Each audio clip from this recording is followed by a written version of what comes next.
নমস্কার বন্ধুরা, আমি আজকে সহজ সরল রান্নাঘরে সকলকে স্বাগত জানিয়ে ফিরে এসেছি আরেকটি নতুন রেসিপি নিয়ে। এই রেসিপিটা হলো আমাদের বাঙালিদের সর্বকালীন সর্বপরিচিত একটি রান্না এবং সকলেরই প্রিয় রান্না। সেটা হলো আলু পোস্ত। আলু পোস্ত তো আমরা সকলেই খেয়ে থাকি এবং এক একজন এক এক রকমভাবে বানিয়ে থাকি। তা আমি যেভাবে বানাই সেভাবেই আজকে আপনাদের সঙ্গে রান্নাটা শেয়ার করব। আলু পোস্ত বানানোর জন্যে প্রথমে আমি দিয়ে দেব কড়াতে খানিকটা তেল।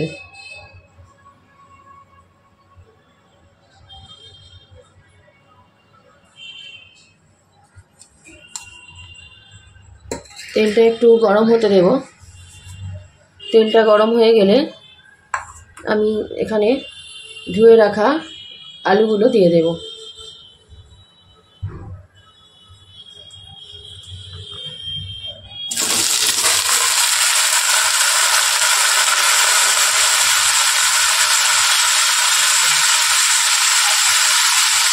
আলুগুলো দিয়ে আমি খানিকক্ষণ বেশ করে ভালো করে আলুগুলোকে ভেজে নেব। আলুগুলোকে যত ভাজা হবে তত আলু পোস্তটা টেস্টি খেতে হবে। আলু পোস্ত দুরকমভাবে করা যায়। একটা একদম ভাজা ভাজা করে হয়, অনেকে পছন্দ করে একদম শুকনো ভাজা ভাজা, সেটাও এক ধরনের টেস্ট হয় এবং খুব সুন্দর একটা সেন্ট হয়। আর একটা হয় একটু মাখো মাখো। আমি আজকে মাখো মাখো আলু পোস্তই বানাবো।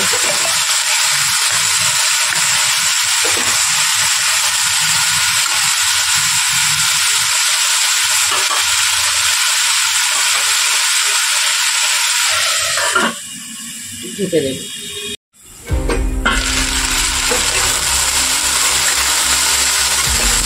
আলুগুলো খানিকটা লাল লাল হয়ে এসছে, আর একটু ভেজে নেব।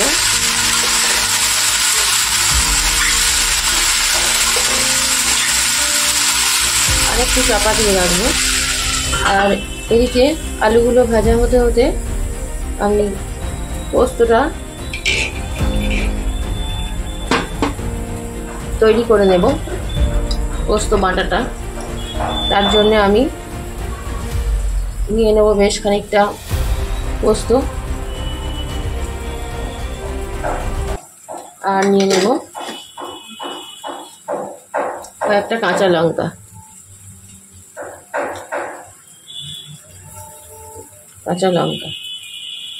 বন্ধুরা, পোস্তর দাম তো এখন আকাশ ছোঁয়া। পোস্ত খাওয়াই আমরা প্রায় ভুলে গেছি, কিন্তু তা হলেও আমরা বাঙালিরা পোস্ত ছাড়া তো আমাদের চলে না। নিরামিষ দিনেই হোক বা যে কোনো দিনেই, ডিনার অথবা লাঞ্চ, সর্বক্ষেত্রেই পোস্ত আমাদের খুবই প্রিয়। আগেও ছিল পোস্ত রান্নাটা জনপ্রিয়, এখনও জনপ্রিয়, কিন্তু পোস্তর দামটা অনেকটা বেড়ে যাওয়ায় সেটা হয়তো খাওয়াটা অনেকটা কমে গেছে আমাদের। আর একটা কথা, এই যে আলুগুলো অনেকটাই ভাজা হয়ে গেছে। এবার আমি পোস্তটা বেটে নিয়ে এটা মিশিয়ে দেব। আমি যে রেসিপিগুলো চ্যানেলে শেয়ার করি, যেমন আগের দিনই শেয়ার করেছি পুরভরা চিংড়ির পুরভরা করলা বা চিলি এগ বা আরও যেসব রেসিপিগুলো, আপনারা প্লিজ একবার ট্রাই করবেন। আপনাদের কাছে আমার একান্ত রিকোয়েস্ট, ট্রাই করে একবার দেখবেন। প্রত্যেকটা রেসিপি এত সুন্দর টেস্টি হয়, এত সুন্দর খেতে হয়। আপনাদের তো টেস্টটা আমি বোঝাতে পারি না, শুধু ছবিটাই দেখাতে পারি কালারটা কেমন এসছে বা রান্নাটা কেমন দেখতে হয়েছে, কিন্তু আপনারা প্লিজ একবার রেসিপিটা দেখে ট্রাই করে আমাকে কমেন্টে জানাবেন আপনাদের পছন্দ হয়েছে কি না। আর যদি পছন্দ হয় একটা লাইক করতে ভুলবেন না। আপনারা যদি সাড়া না দেন আমি তো আমার উৎসাহ হারিয়ে ফেলব। সেই জন্য আপনাদের কাছে আমার রিকোয়েস্ট, আপনারা প্লিজ একবার আমার রেসিপিগুলো ট্রাই করে দেখুন। এবার আমি পোস্তটা বেটে ফেলব। হয়ে গেছে আমাদের আলুগুলো ভাজা ভাজা। এবার আমি এর মধ্যে দিয়ে দেবো পোস্তর পেস্টটা। আচ্ছা, এই পোস্তটা বাটার সময় কিন্তু আমি একটু অল্প লবণ দিয়ে নিয়েছিলাম।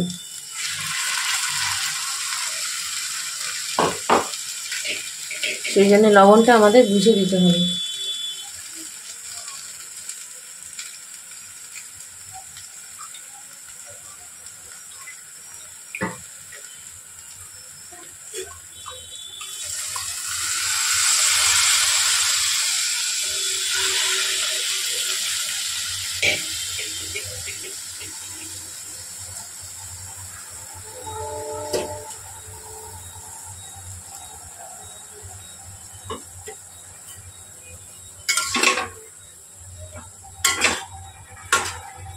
আমি পোস্তর মধ্যে কিন্তু হলুদ ইউজ করব না। পোস্ততে হলুদ ইউজ করলে পোস্তর সেন্টটা নষ্ট হয়ে যায়, সেই জন্য আমি হলুদ ছাড়াই পোস্তটা বানাই।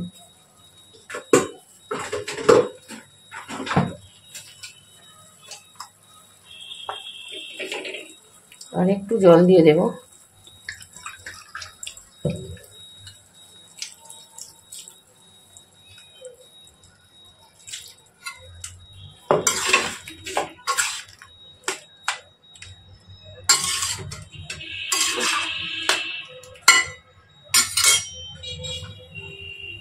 দিয়ে দেব অল্প করে লবণ, যেহেতু আগে পোস্ত বাটার সময় লবণটা আমি ইউজ করেছি, সেই জন্য অল্প করে লবণ দেব।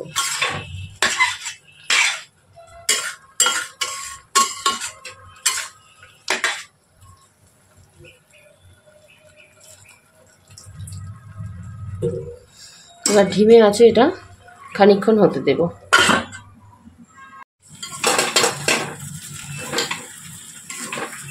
আলুগুলো আমার গলে গেছে।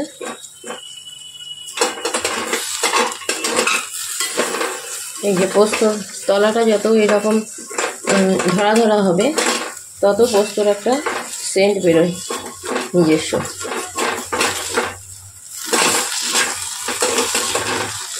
হয়ে গেছে আমাদের আলু পোস্ত রেডি।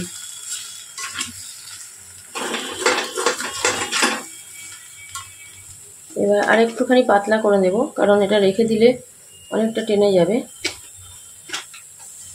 আর এর মধ্যে নামাবার আগে আমি দিয়ে দেব একটু কাঁচা তেল।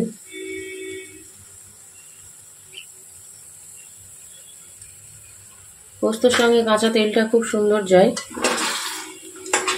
আমরা তো আলু পোস্ত, ঝিঙে পোস্ত, চিচিঙ্গে পোস্ত ছাড়া এমনি পোস্ত, কাঁচা পোস্ত বাটাও তো ভাত দিয়ে খাই, সেটাও অসাধারণ লাগে।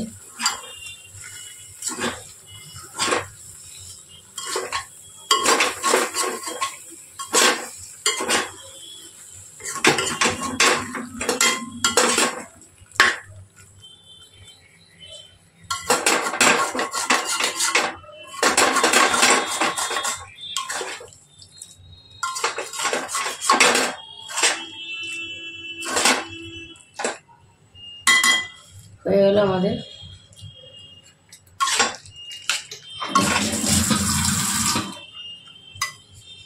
পোস্ত বাটা রেডি। এবার আমরা এটাকে সার্ভ করব। সামান্য একটু লবণ উপর দিয়ে ছড়িয়ে দেব, একটু লবণটা কম হয়েছে।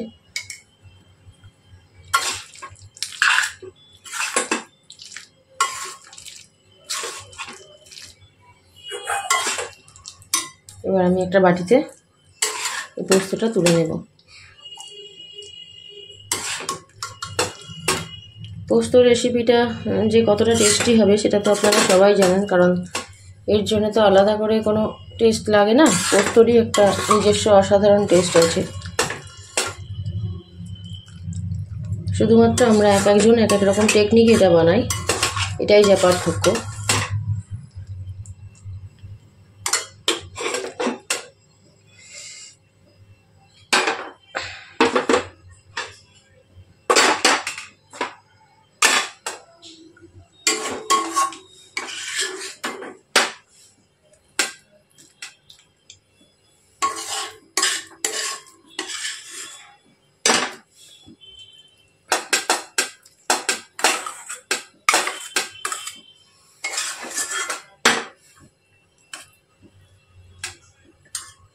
আচ্ছা, এটাকে আমি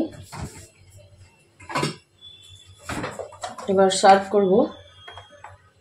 উপরে এরকম দুটো কাঁচা লঙ্কা দিয়ে, যদি কারোর ঝালের প্রয়োজন হয় সে এটা মেখে নিতে পারে। তাহলে হয়ে গেল আমাদের আলু পোস্ত রেডি। আপনারা অবশ্যই একবার রেসিপিটা দেখে ট্রাই করবেন, কেমন হয়েছে আমার প্রসেসটা জানাবেন। আর আগের রেসিপিগুলো প্লিজ একবার ট্রাই করে দেখবেন, এটাই আপনাদের কাছে আমার রিকোয়েস্ট।